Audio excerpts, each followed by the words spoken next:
Why does it feel like it's become hazardous to wait for hazard pay itself?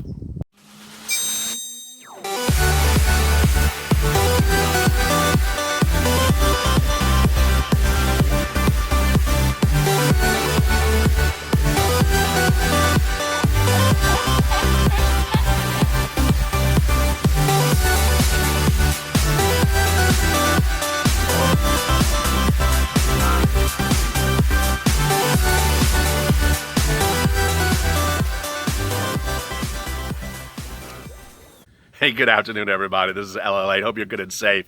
This is Afternoons LALATE that starts every day at 3:30 Pacific Standard Time. Starts with a check, then goes to hazard pay, FPUC, and finally rent assistance and rent eviction moratorium. Hazard pay has become and still remains that secret child of the second stimulus package that no one wants to admit they have. It's sort of like a love child that's out there, and no one wants to admit that it's there, but they still love it to death. Let me get right to the details. The second stimulus check package, revelations, deal points became great news on Monday, really great news, when Steve MNUCHIN revealed to us what there was agreement upon and what there was not agreement upon. It came hours after Nancy Pelosi really confirmed much the same, and they talked about the elements, the amounts of money, where they're far apart. Nowhere in there did they said they did not agree upon hazard pay, which is not a big ticket item. And nowhere did they say in there that they weren't on board with the logicalness of hazard pay. Rather, what held up the second stimulus check negotiations last week was a big bailout of states. Nancy Pelosi and the Democrats proposed a $1 trillion bailout, which I detailed extensively yesterday. And that bailout, Steve MNUCHIN said, no way, no how, I'm going to the mat for it.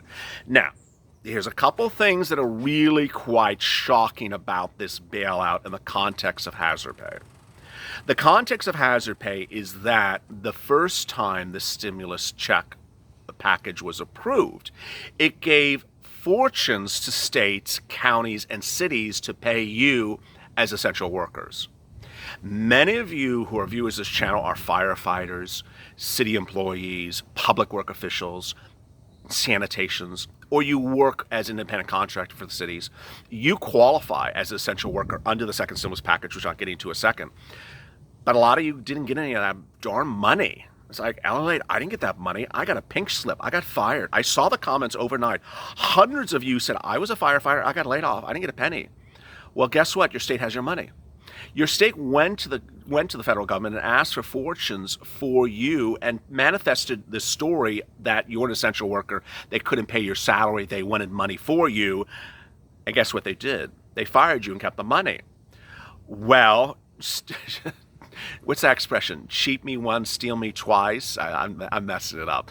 You know the expression. Well, those same people, those same governors, those same county and city mayors are back with their hands out like a scene from Oliver and are asking for seconds like it's a soup plantation, all-you-can-eat buffet. And they're saying, hey, I want some more money again. Give me some money. How much? I want $1 trillion. And let's have Nancy Pelosi and the Democrats write it up. And let's present it to Steve MNUCHIN. Well, Steve MNUCHIN said, wait a second. I remember you. You were that state that came around in March or May and said you needed all this money for your essential workers and all this money for your bailout because you couldn't pay salaries. I gave you the money. I have the money right in front of me. I'm the Treasury Secretary. I keep track of numbers. And he does. He really does keep track of numbers. I'm not being facetious. That is what he's very good at and everyone really respects him on. And he says, I have the numbers here. You haven't spent the money. You haven't spent the money, and I even made the classification clearer and broader so you could spend the money on your essential workers. Now, these are comments that Steve MNUCHIN made on Monday to CNBC. He made it very, very clear why this money was allocated in the first time around for governors who pleaded their hearts for the money, got the money and didn't pay it, and now Steve MNUCHIN said not enough is enough. So this second time around, these governors want to do the same thing again. As you sit here, you're thinking, wait a second, I'm a little confused, LALATE. There's hazard pay from the federal government and there's hazard pay from the states. So why is this impacting my hazard pay under the hazard pay bill? It's not. It's preventing its enactment into law. The hazard pay, by all indications from MNUCHIN and Pelosi, has been agreed upon during the negotiations of the last 2 weeks. They've reached an agreement upon hazard pay, but it's in a second stimulus package that has a lot of stuff in there. And one major thing that is $1 trillion, a bailout of states, again, is not being agreed upon. And that bailout of states represents they're going to pay you hazard pay. Why are the states paying you hazard pay when the hazard pay bill is in the bill? Get your butt back there, states. We know what you're doing. Stop using me, your essential worker, as a way for you to get a check so you can go mow the front lawn.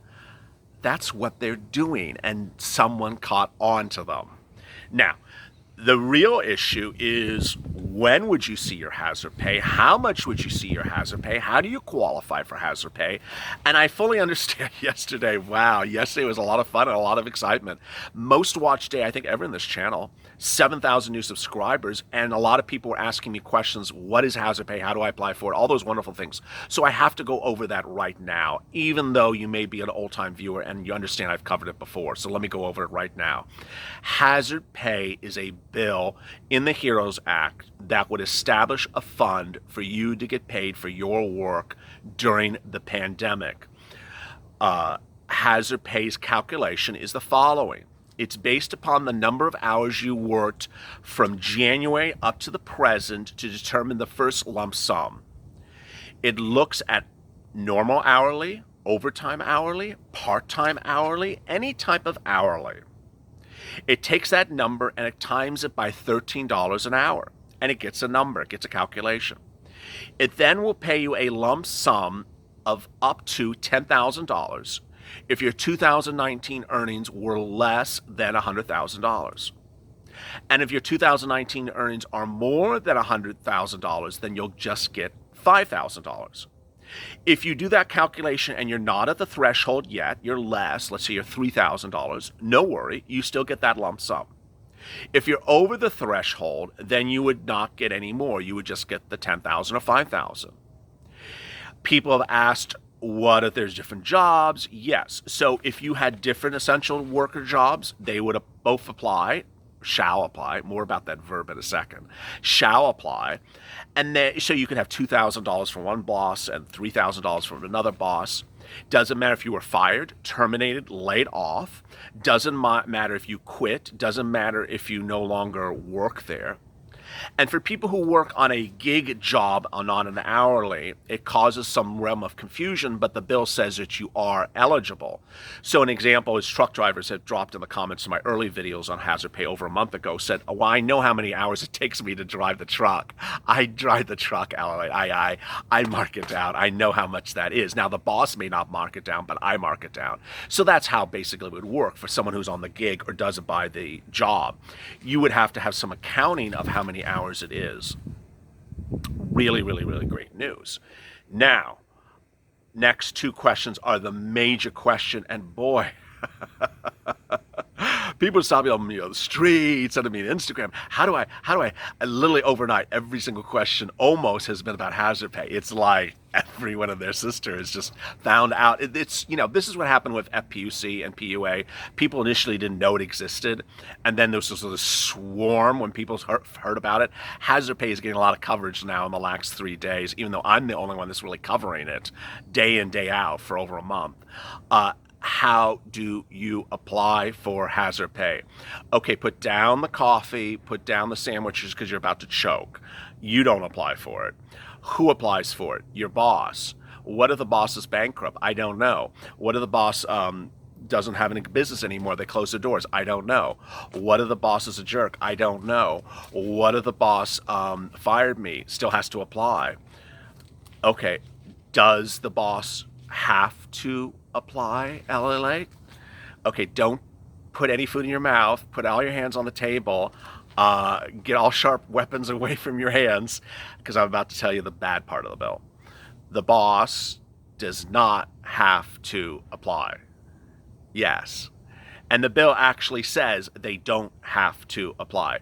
They can if they want to. So if they're in a really good mood, they can apply for your $10,000. Otherwise, if they don't feel in the mood to give you the 10,000 to get the $10,000 for you, they just don't have to. Yeah, it is the bad, really bad part of the bill. I don't know if that part of the bill is going to survive. There's a Mitt Romney bill that is also in the Senate that actually corrects that and says they have to apply. And I would assume that Nancy Pelosi, who can go to the mat for everything else, can figure this one out, has an error in it. That this voluntary, discretionary, if they feel in the mood, if they're having their hot toddy, I'll apply for hazard pay today, despite the fact that they may have been very angry yesterday. So I'm not applying for that damn hazard pay. We just don't know if that part of that provision is going to survive. Next, who are essential workers? Oh my God.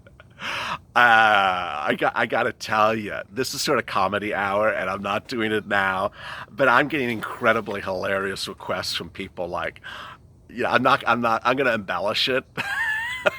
But it's like, I'm an adult dancer at Tina's Time in Atlanta, and I'm essential because I'm really essential for some men. I'm clearly a frontline worker. I should get hazard pay. Let me send you my number, my pictures. Can you determine whether I'm essential worker? LLA. Yes, you can send me as many pictures as you want, Tina, but I would choose you as essential. I would definitely choose you as frontline, but the bill does not allow you to be essential. For some reason, a lot of viewers are trying to pitch me on who's essential. I'm not here to be pitched on who's essential. It's not like the guy in the blue shirt gets to decide who's essential.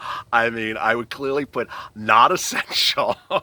The four people in that negotiation room, Nancy, Steve, Chuck, and Mark Meadows. Well, Mark Meadows would be minus essential. There's something called not essential. He would be negative essential. But I'm not here to decide who's essential, basically. And then someone dropped in the comments, says essential workers under the bill is just only grocery stores and pharmacies.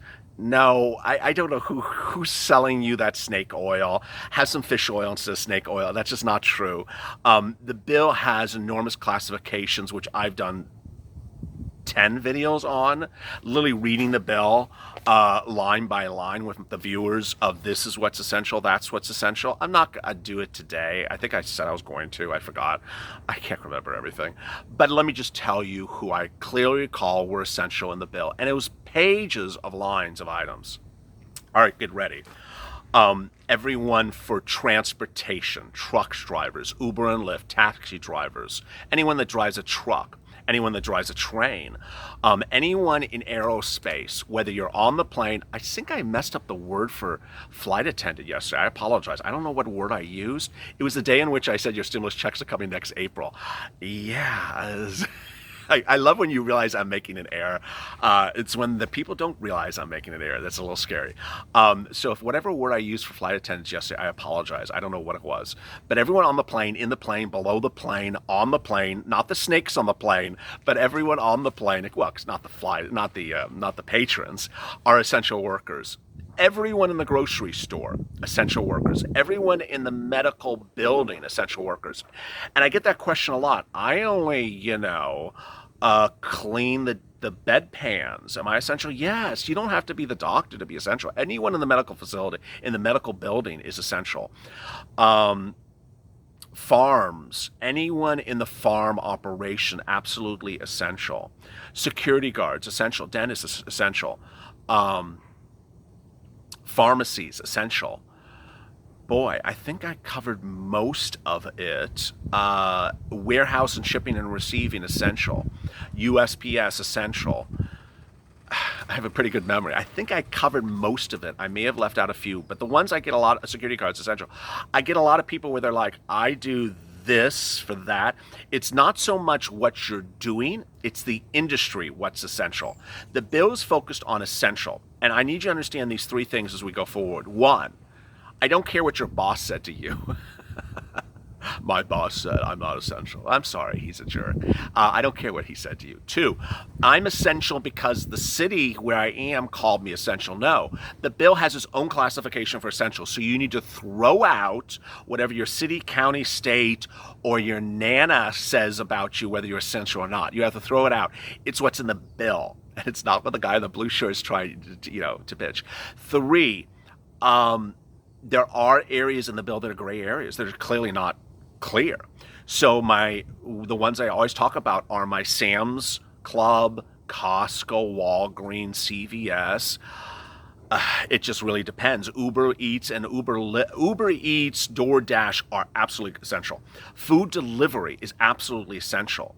Now, finally, the big question: what do I do, and how do I get this money? Well, the bill hasn't passed. When it passes, there's going to be a hot mess express, and it's going to be delivered by Uber Eats, maybe, I don't know. And the employees, some employers are not going to pay for the money. They're not going to apply for the money. And I'm going to be here. You're going to be here. We're going to figure out how to get this money. This is going to be the next EIDL of this channel. I guarantee you, the next EIDL loan, where people don't know how to get the hazard pay, want guidance as to get the hazard pay, the employer's not cooperating, and I will be here to help you. So if you saw my video yesterday, you're like, hey, we're getting $10,000 tomorrow. No, I did not say that. I wish you were. But hazard pay is a great thing for a lot of people who deserve treatment for what they did during this pandemic. You are frontline workers. You are people whose services are valued. So go to the front of this channel, hit that subscribe and like button. It's so important to hit it because, especially when we're talking about hazard pay, it's important to understand what things are.